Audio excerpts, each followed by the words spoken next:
Dear students, आज हम बात करेंगे इंटरनेशनल इकोनॉमिक्स में meaning and subject matter of international economics.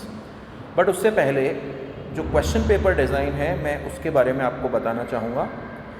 आपको क्वेश्चन पेपर में 3 पार्ट्स मिलेंगे।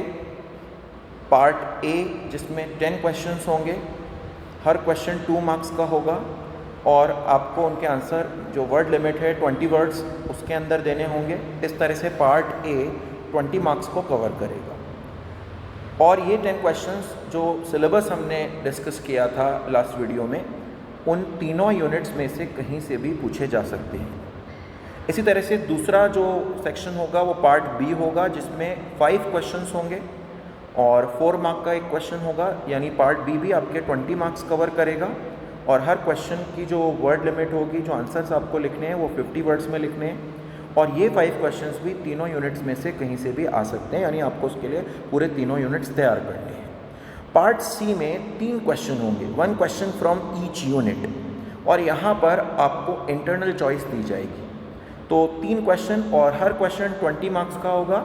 इस तरह से पार्ट सी 60 मार्क्स को कवर करेगा। यहाँ वापस मैं रिपीट कर रहा हूँ कि आपको हर यूनिट में से एक क्वेश्चन पूछा जाएगा और इंटरनल चॉइस होगी उस क्वेश्चन में, यानी हर यूनिट से 2 क्वेश्चन दिए जाएंगे और आपको एक क्वेश्चन को वहाँ अटेंड करना है और 400 वर्ड्स में आपको अपना आंसर यहाँ पर लिखना होता है। तो ये आपकी क्वेश्चन पेपर डिज़ाइन रहेगी। चलिए अब हम बात करते हैं मीनिंग ऑफ इंटरनेशनल इकोनॉमिक्स कि इंटरनेशनल इकोनॉमिक्स क्या है। International economics is a branch of economics, और अर्थशास्त्र की शाखा होने के नाते it studies the economic and financial interdependence between countries. विश्व में विभिन्न देशों के मध्य आर्थिक और वित्तीय निर्भरता का अध्ययन इस शाखा में किया जाता है कि किस तरह से विभिन्न देश आपस में आर्थिक रूप से, वित्तीय रूप से एक दूसरे पर निर्भर हैं। और what are the indicators of economic interdependence, किस प्रकार की आर्थिक निर्भरता की बात की जाती है या वित्तीय निर्भरता की बात की जाती है। तो अगर हम इन इंडिकेटर्स की बात करें तो यहाँ पर flow of goods, flow of services, flow of labour, flow of capital across different countries of the world, किस प्रकार विश्व के विभिन्न देशों के मध्य वस्तुओं का प्रवाह होता है, सेवाओं का प्रवाह होता है, श्रम का प्रवाह होता है, पूंजी का प्रवाह होता है, उसका अध्ययन किया जाता है। और आज हम देखते हैं कि इकोनॉमिक और फाइनेंशियल फॉर्म में, इकोनॉमिक और फाइनेंशियल तरीके से विश्व के विभिन्न देश, सारे कंट्रीज आपस में एक दूसरे से रिलेटेड हैं। तो how different countries of the world interact with one another in the process of allocating resources. जैसा हम इकोनॉमिक्स में भी पढ़ते हैं कि इकोनॉमिक्स की जब हम सिंपल डेफिनेशन देते हैं, जनरल डेफिनेशन देते हैं, तो हम कहते हैं कि economics means how economy allocate it's square resources, किस तरह से अर्थव्यवस्था में सीमित संसाधनों का आवंटन किया जाता है to satisfy the wants of different residents of that particular economy, वहाँ उस अर्थव्यवस्था में रहने वाले लोगों की आवश्यकताओं की पूर्ति के लिए। In the same manner international economics deals how can we allocate the world's resources in a optimum manner to satisfy the global citizens, कि पूरे विश्व के अंदर जो भी संसाधन हैं उनका हम किस प्रकार से आवंटन कर सकें ताकि हम लोगों की आवश्यकताओं को पूरा कर सकें। तो यहाँ पर पूरे ग्लोबल रिसोर्सेज की बात की जा रही है, ये हमें ध्यान रखना है। तो इंटरनेशनल इकोनॉमिक्स की जो डेफिनेशन, जो मीनिंग हम बात कर रहे हैं कि किस तरह से हम आर्थिक और वित्तीय निर्भरताएं जो देशों की आपस में हैं उसका अध्ययन करेंगे, ठीक है, उसको हम यहाँ पर पढ़ने वाले हैं। अब नेक्स्ट पार्ट आता है कि इंटरनेशनल इकोनॉमिक्स की सिग्निफिकेंस क्या है। तो हम बात करते हैं कि ग्लोबलाइजेशन जो हो रहा है, आज हम एक ग्लोबल इकोनॉमी में रह रहे हैं। We all are living in a global economy जहाँ पर फ्री फ्लो है इंटरनेशनल ट्रेड का, गुड्स और सर्विसेज के लिए वस्तुओं और सेवाओं का स्वतंत्र प्रवाह हो रहा है, और फाइनेंस के फॉर्म में हमें ग्लोबलाइजेशन देखने को मिल रहा है। और अगर हम इंडिकेटर्स की बात करें तो जो सबसे इम्पॉर्टेंट इंडिकेटर आता है ग्लोबलाइजेशन का वो कंजम्पशन है, कि in the field of consumption कि हमारे कंजम्पशन पैटर्न, हमारी जो उपभोग प्रवृत्तियां हैं वो अब आपस में एक दूसरे पर निर्भर है। और यहाँ हम आपस का मतलब जो कंट्री है उसकी बात नहीं कर रहे, हम आपस में दूसरे कंट्रीज से रिलेटेड हैं, यानी टेस्ट प्रेफरेंसेस किसी एक पर्टिकुलर कंट्री का दूसरे कंट्री पर इफेक्ट डालता है। आदतें, रुचियाँ जो उपभोग की है वो आपस में एक दूसरे पर प्रभाव डाल रहा है और पूरा का पूरा कंजम्पशन पैटर्न ग्लोबलाइज्ड हो गया है। इसी तरह से दूसरा पार्ट आता है प्रोडक्शन, कि ग्लोबलाइजेशन इन प्रोडक्शन, उत्पादन में भी हमें जो वैश्वीकरण है वो देखने को मिल रहा है। और हम देख रहे हैं कि कोई पर्टिकुलर कमोडिटी किसी एक कंट्री में बन रही है और वहाँ से टेक्निक का इनफ्लो दूसरे कंट्री में होता है। हम आपस में जो शेयरिंग कर रहे हैं प्रोडक्शन टेक्निक्स की, तो हमें प्रोडक्शन में भी ग्लोबलाइजेशन देखने को मिल रहा है। साथ ही हम ये भी देखते हैं कि किसी एक पर्टिकुलर कंट्री से प्रोडक्शन एक्टिविटीज़ दूसरे कंट्रीज़ के लिए ऑपरेट हो रही है ओपन इकोनॉमी में, खुली अर्थव्यवस्थाओं में। इसी तरह से तीसरा जो इंडिकेटर ग्लोबलाइजेशन का हम देख रहे हैं दैट इज़ कंपटीशन, कि आज हम देख रहे हैं कि चाहे वो प्रोडक्शन एक्टिविटीज़ हो, गुड्स की बात कर लें या सर्विसेज की बात कर लें, ग्लोबलाइजेशन की वजह से कंपटीशन का लेवल वर्ल्ड में बहुत ज़्यादा हो गया है। और हम देख रहे हैं कि उसी की वजह से इनोवेशंस, इन्वेंशंस, जो नव प्रवर्तन है, नई नई तकनीकें आ रही है, वो उसी का एक रिजल्ट है कि कंपटीशन की वजह से हर कोई नई तकनीक का यूज़ करना चाहता है, नया टेक्निक लेकर आना चाहता है, नए मेथड ऑफ प्रोडक्शन की बात करता है, ताकि वो अपनी कॉस्ट को कम कर सके, अपनी लागत को कम कर सके और पूरे वर्ल्ड के अंदर वो प्रोडक्ट जो है वहाँ वो मार्केट शेयर अपना बढ़ा सके। तो कंपटीशन। और फोर्थ आता है लेबर मार्केट्स, कि आज हम देख रहे हैं कि मोबिलिटी ऑफ लेबर, की जो श्रम की गतिशीलता है वो भी बहुत हद तक बढ़ चुकी है और लेबर जो है वो दूसरे कंट्रीज़ में काम कर रहे हैं, इजीली मूव कर रहे हैं। तो एक इंडिकेटर ग्लोबलाइजेशन का श्रम बाजार में, लेबर मार्केट में आता है। और पांचवा जो इंडिकेटर हमारा ग्लोबलाइजेशन का आता है दैट इज़ फाइनेंशियल मार्केट, वित्तीय बाजारों में, कि आज अगर हम हमारे कंट्री में अपना बिजनेस स्टार्ट करना चाहते हैं और उसके लिए हमें फंड्स की रिक्वायरमेंट है और हमें ग्लोबल इन्वेस्टर्स हमारी मदद कर रहे हैं, तो हम उनकी हेल्प ले सकते हैं। यानी आप अपने कंट्री में रहकर किसी भी बाहर की कंपनी में इन्वेस्टमेंट कर सकते हैं, बाहर वाले हमारी कंपनी में इन्वेस्टमेंट कर सकते हैं। तो यहाँ पर जो फाइनेंस की फ्रीडम मिली है, फाइनेंस का जो फ्लो बढ़ा है, वो भी एक तरह से ग्लोबलाइजेशन का इंडिकेटर है। तो this is globalization for globalization of consumption, globalization of production, globalization of competition, globalization of labor markets and globalization of financial market। तो हम सब एक ग्लोबल इकोनॉमी में रह रहे हैं और हमें ग्लोबलाइजेशन को इस तरीके से एक विस्तृत रूप में, एक वाइडर रूप में वाइडर फॉर्म में समझने की ज़रूरत है।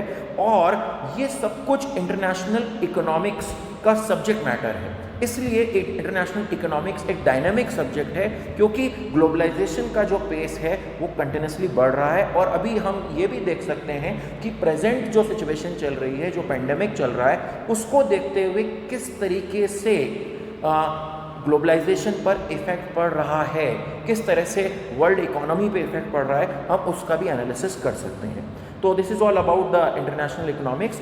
अब हम बात करेंगे subject matter of international economics की, कि अंतर्राष्ट्रीय अर्थशास्त्र का क्षेत्र क्या है। और यह क्षेत्र का मतलब है कि हम किन किन चीज़ों पर फोकस करने वाले हैं, हमारा स्टडी एरिया क्या होगा, हमारा स्कोप क्या होगा, उसकी हम बात करने वाले हैं। तो सबसे पहले हम डिस्कस करेंगे कि नंबर 1 जो फर्स्ट पॉइंट आता है that is international trade theory, अंतर्राष्ट्रीय व्यापार के सिद्धांत। In this part, we have to analyze the basis of trade and the gains from the trade। इस पार्ट में, इस भाग में हम अंतर्राष्ट्रीय व्यापार के आधार क्या होंगे, यानी किस बेस पर इंटरनेशनल ट्रेड किया जाएगा। बायलैटरल ट्रेड हो या मल्टीलैटरल ट्रेड हो, वो द्विपक्षीय व्यापार हो सकता है या बहुपक्षीय व्यापार हो सकता है, उसका आधार क्या रहेगा और व्यापार से लाभ क्या रहेंगे, गेन्स फ्रॉम ट्रेड वो क्या होंगे। तो उसको हम फर्स्ट पार्ट में डिस्कस करते हैं। सेकेंड जो हमारा सब्जेक्ट मैटर आता है that is international trade policy, अंतर्राष्ट्रीय व्यापार नीति। This international trade policy examines the reasons for and the effects of trade restrictions. इस अंतर्राष्ट्रीय व्यापार नीति में हम जो विभिन्न व्यापार अवरोध हैं उनका क्या ओवरऑल प्रभाव पड़ने वाला है उसका मूल्यांकन करते हैं। और जो विभिन्न प्रकार की नीतियाँ राष्ट्रों द्वारा अपनाई जा रही है अंतर्राष्ट्रीय व्यापार के लिए, उनका हम इवैल्यूएशन करते हैं, उनका मूल्यांकन करते हैं। तीसरा जो पार्ट आता है सब्जेक्ट मैटर में, that is balance of payment, व्यापार भुगतान संतुलन, जिसे भुगतान शेष भी कहा जाता है। Balance of payment measures the total receipts and total payments of a country from rest of the world, कि जो विभिन्न देशों से या शेष विश्व से मिलने वाली प्राप्तियां हैं किसी देश को, या उसके द्वारा किए जाने वाले भुगतान हैं, उसका एक लेखा है, उसका एक अकाउंट है बैलेंस ऑफ पेमेंट, जिसकी स्टडी यहाँ पर की जाती है।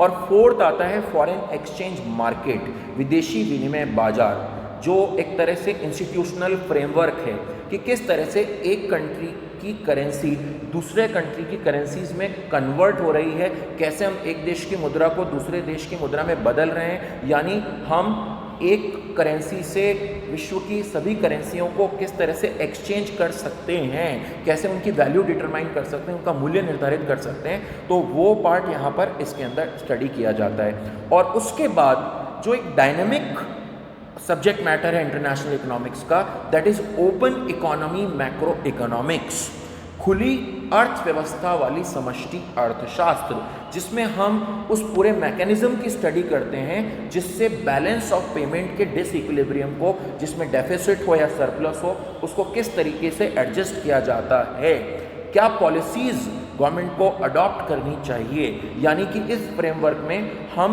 गत्यात्मक अर्थशास्त्र को पढ़ रहे हैं, जिससे भुगतान शेष बैलेंस ऑफ पेमेंट में जो असंतुलन आ रहा है, और यहाँ असंतुलन का मतलब है भुगतान शेष में घाटा आना या भुगतान शेष में आधिक्य आना, डेफिसिट या सरप्लस होना, उसको किस तरीके से डील किया जाएगा, वो पूरा एडजस्टमेंट यहाँ macro economics open economy models के थ्रू किया जाता है। और साथ ही ये हमें ओपन इकोनॉमी मैक्रो इकोनॉमिक्स ये भी बताता है कि हम इकोनॉमी के इंटरनल एक्सटर्नल सेक्टर्स में किस तरह से रिलेशन मेंटेन करें, क्योंकि दोनों सेक्टर्स आपस में इंटर रिलेटेड हैं। तो उसकी इंटर रिलेशनशिप क्या है, किस तरह से इंटरनल एक्सटर्नल सेक्टर आपस में जुड़े हुए हैं, वो रेस्ट ऑफ द वर्ल्ड शेष विश्व से कनेक्टेड हैं, अर्थव्यवस्था के आंतरिक और बाहरी क्षेत्र कैसे आपस में एक दूसरे पे निर्भर करते हैं, और शेष विश्व का उस पर क्या प्रभाव पड़ता है, उसको भी हम यहाँ पर एग्जामिन करते हैं। तो ये कुछ 5 पॉइंट जो हैं, इसमें हम इंटरनेशनल इकोनॉमिक्स का सब्जेक्ट मैटर हम डिवाइड कर सकते हैं। और अगर हम बात करें कि यहाँ पर माइक्रो इकोनॉमिक का एस्पेक्ट क्या है, तो जो शुरू के 2 पॉइंट्स आ रहे हैं, हमारे स्टार्टिंग के 2 पॉइंट्स आ रहे हैं, international trade theory, international trade policy, अंतर्राष्ट्रीय व्यापार के सिद्धांत, अंतर्राष्ट्रीय व्यापार की नीति, यहाँ पर micro economic aspect of international economics reflect होता है। ये व्यष्टि अर्थशास्त्र के परिदृश्य को प्रकट करते हैं, क्योंकि यहाँ पर हम पढ़ रहे हैं किस तरह से एक इंडिविजुअल नेशन, किस तरह से एक राष्ट्र दूसरे राष्ट्र से ट्रेड करेगा, तो इंडिविजुअल एस्पेक्ट आ रहा है, कैसे वो प्राइस जो होगा उसको डिटरमाइन करेगा, अपनी इंडिविजुअल कमोडिटी की, अपनी वस्तु की कीमत किस प्रकार से निर्धारित करेगा। तो शुरू के जो 2 पार्ट आ रहे हैं वो माइक्रो इकोनॉमिक एस्पेक्ट को लेकर आते हैं, व्यष्टि अर्थशास्त्र के परिदृश्य को लेकर आते हैं। उसके बाद जब हम बात करते हैं कि किस तरह से बैलेंस ऑफ पेमेंट का डिसइक्विलिब्रियम एडजस्ट किया जाएगा, और कैसे वो हमारी नेशनल इनकम पर, क्योंकि जो भी कुछ बैलेंस ऑफ पेमेंट या ओपन इकोनॉमी मैक्रो इकोनॉमिक्स होगी, वो किस तरह से हमारी राष्ट्रीय आय और सामान्य कीमत स्तर पर प्रभाव डालते हैं, नेशनल इनकम और जनरल प्राइस लेवल पर इफेक्ट डालते हैं। तो यहाँ पर जो balance of payment, foreign exchange market, open economy, macro economics, इनकी जब हम बात करते हैं तो ये macro economic aspect international economics का यहाँ पर रिफ्लेक्ट होता है। तो शुरू के 2 point micro economic aspect of international economics से रिलेटेड हैं, व्यष्टि अर्थशास्त्र परिदृश्य से संबंधित हैं। बाद के जो पॉइंट्स आ रहे हैं वो macro economic aspect international economics का रिफ्लेक्ट कर रहे हैं। तो आज का जो हमारा ये टॉपिक था, meaning and scope of international economics, subject matter of international economics, उसको हम यहीं पे कंप्लीट करते हैं। Thank you.